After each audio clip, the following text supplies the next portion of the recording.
Once upon a time, in a land far, far away, there was a magical forest full of talking animals.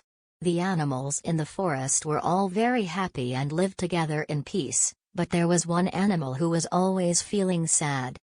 This animal was a little rabbit named Benny, and he was very small compared to the other animals in the forest.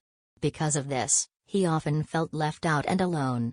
Benny wished he could be big and strong like the other animals, so he could join in their games and adventures. One night, as Benny was lying in his burrow feeling sad, he heard a rustling outside. He peeked out of his burrow and saw a bright light in the distance. Curious, Benny hopped out of his burrow and followed the light through the forest. As he got closer, he saw that the light was coming from a magical fairy who was surrounded by a glowing aura. The fairy smiled at Benny and said, "Hello little friend, what brings you out so late?" Benny explained to the fairy how he always felt small and left out, and how he wished he could be big and strong like the other animals in the forest.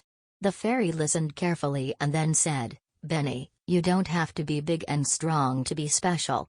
Your small size makes you unique and allows you to do things that no other animal can do." The fairy then sprinkled a bit of magical fairy dust on Benny, and suddenly he felt a tingling sensation all over his body. When the sensation stopped, Benny looked down and saw that he had grown a pair of wings. With his new wings, Benny could fly through the forest and see things from a whole new perspective. He realized that being small was actually an advantage, and he felt grateful for all the wonderful things he could do. From that day on, Benny was no longer sad or lonely. He played and explored with the other animals in the forest, and they all loved him for who he was.